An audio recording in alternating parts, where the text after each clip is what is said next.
Imagine a sequel where Olivia Wilde Quorra becomes humanity's first digital human hybrid, and Cillian Murphy takes center stage as the son of the original Tron villain.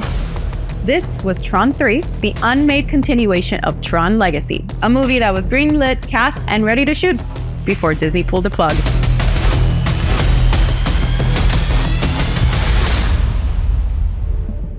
Welcome back, I'm Gabby Ortiz, and today we are diving into Tron 3.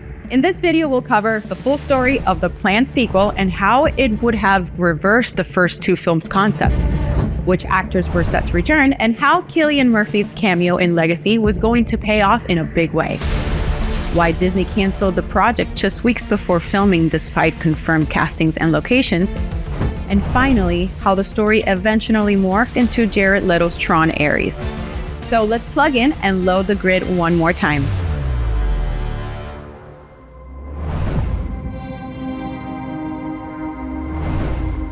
The film that was planned as a direct sequel to Tron Legacy. After Sam Flynn and Quorra escaped the grid, the story would shift to the real world. Quorra, an ISO and being born spontaneously within the grid, now lived among humans. Her journey of adapting to the physical world was set to be the emotional core of the movie, as she discovers both the beauty and the danger of humanity. But the grid wasn't finished. Rumors suggested that remnants of Clu's army survived, and the barrier between the digital and physical world was breaking down. Instead of humans being pulled into the grid, Tron 3 would flip the script. Programs were now escaping into the real world. The stakes were higher, the tone darker, and the consequences impossible to ignore. At the heart of the story was the question of what it means to be alive. Are programs with free will any less real than humans? The conflict would eventually spiral into an all-out war between man and machine, spilling out the cyberspace and onto real city streets.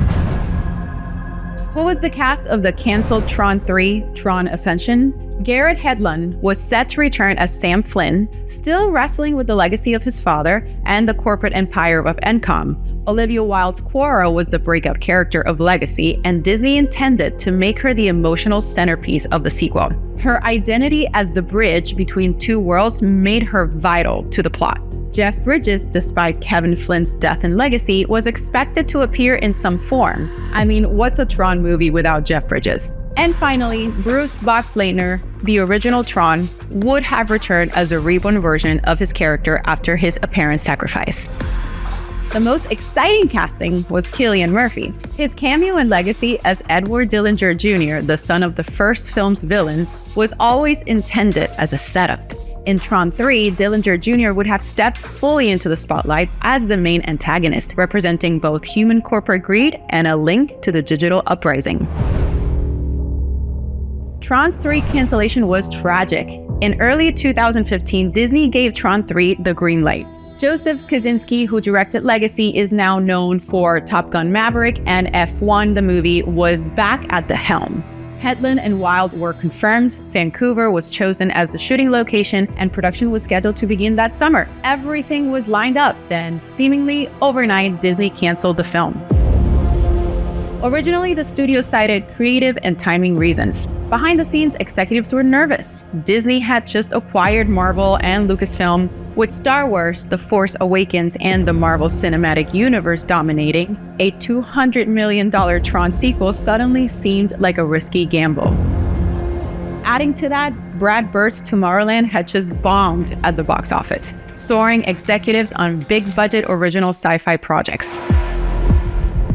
Even after the cancellation of Tron 3, the Tron franchise wouldn't die. In 2017, Jared Leto was announced as the star of a reboot sequel titled Tron Ares. Reports suggested this version would follow a new digital hero instead of Sam Flynn. By 2020, Disney confirmed that development was ongoing, with Leto still attached. Kosinski later described his vision as The Empire Strikes Back on the grid, darker, deeper, and more ambitious than Legacy. But for Disney, the numbers didn't add up. The plug was pulled weeks before cameras were set to roll.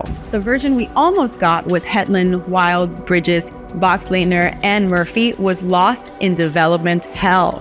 fans were robbed of a direct continuation of Legacy, a film that was designed to push the Tron mythology into its breaking point and beyond. So that's the story of Tron 3, a sequel that was written, cast, and ready to shoot only to be erased by Disney's corporate priorities. But what do you think? Would Tron 3 been worth the risk? Or was a reboot like Tron Ares the better path forward? Let me know your thoughts in the comments, and don't forget to like this video, subscribe, and hit the bell so you don't miss our next deep dive into movies that were almost made.